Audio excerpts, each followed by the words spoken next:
Hi and good morning. It's a beautiful morning here. I've got a lot to do today.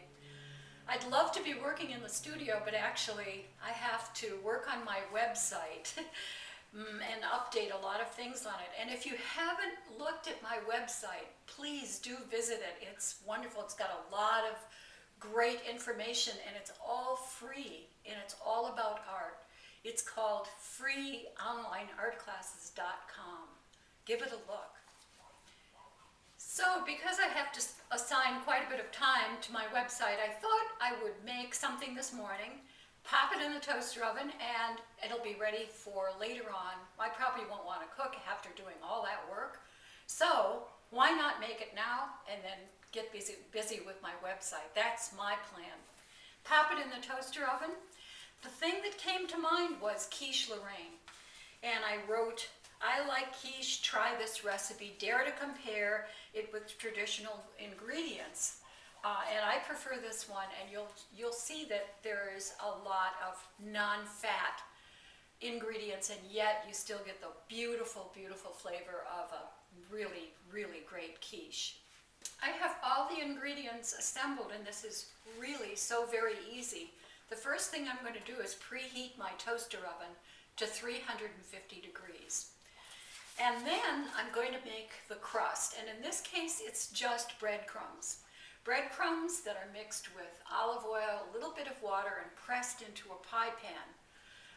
The breadcrumb, you can buy breadcrumbs. What I do is make breadcrumbs with, I had some really nice, almost artisan type whole wheat bread, and I toasted it up, and then I put it in my blender, and I made these really nice breadcrumbs.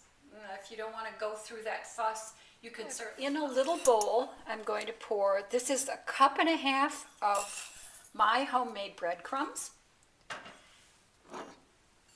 Then I'm going to add a tablespoon of olive oil. This is a cold press olive oil, first cold press, which I really like. There's more flavor to that oil than extra virgin, but that's what I like. And now I'm going to add a tablespoon of water. And then I'm just going to mix this around really well. Now I have this aluminum pie pan here. This is just a purchased one. If you have a pie pan, great. I purchase these because many times I take pies to get-togethers, and so these work out really well for me. Now I'm just going to press this mixture into the pan, making sure I get up on the sides with it. If you want to cut a whole bunch of time out, you can certainly purchase a pie crust. Nothing wrong with that.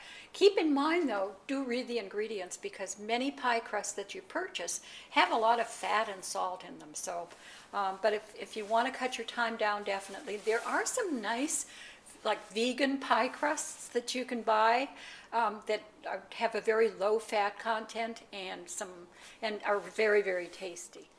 Okay, I'm going to put this in the refrigerator and chill it for at least 5 minutes. And so while it is chilling in there, I'm going to mix up the other ingredients. Okay, so here are the filling ingredients for the quiche. And what I have here is I have 4 eggs. I have a 1/2 cup of plain non-fat yogurt, and in this case actually I'm using the Greek yogurt. It's a little bit low fat content, but really, really lovely taste. So if you want to try that as a variation, that would be a good thing for a quiche. Then I have a 1/4 cup of shredded mozzarella here, and I have 2 tablespoons of finely chopped scallions here, and then I have 4 strips of turkey bacon that I have broiled up. You can fry them as well if you want. Fry them well and blot them with paper towels, and then this bacon is chopped into small pieces. So that's my filling ingredient. So here's my bowl, and I'm just going to put all of the ingredients in here. Now I'm just adding the yogurt.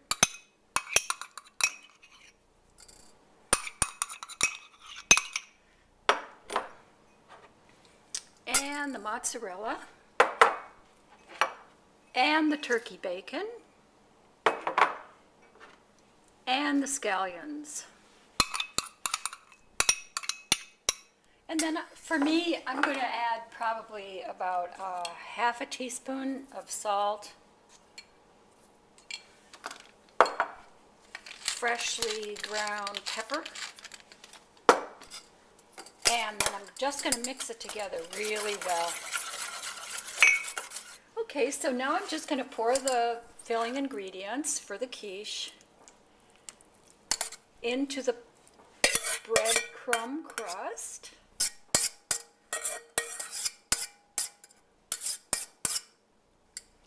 Spread it out. All right, the oven is up to temperature 350. So in goes the quiche, and I'm going to set the timer for 40 minutes. And after 40 minutes, I'm going to be testing it. So it should, the center of the quiche should be springy. So I'll take it out and I'll touch the top of it to see if it's springy. Then I know it's done. Keep in mind that toaster oven temperatures do vary. So you'll want to, if you set it for 40 minutes, do check and make sure it might be done sooner than that or might be later depending on what kind of toaster oven you have. Well, it was 40 minutes and it is springy on top, so the quiche is completely done. The breadcrumb crust is nicely browned. I'm going to have this later, but I thought I would take a slice out so you can see what it looks like. Now, the nice thing about a quiche also is that you can cook this way ahead of time and then freeze it or keep it in the refrigerator to have later. So you can see how everything is nicely cooked, layered with these little bits of bacon and scallion, and let's see what it tastes like. So let's taste this quiche. Yeah.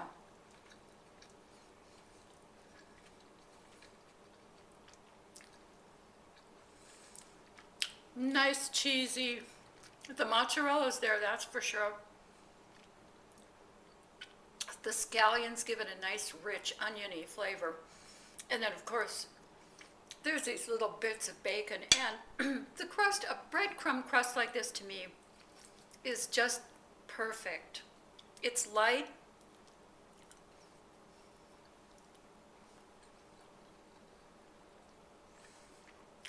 And combines well with the quiche ingredients. I think you should give this a try. Easy enough to put together. Assemble all the ingredients. Pop it in the toaster oven for 40 minutes. And you have a beautiful meal. And this will serve 4 to 6 people, depending on what you have with it. Give it a try.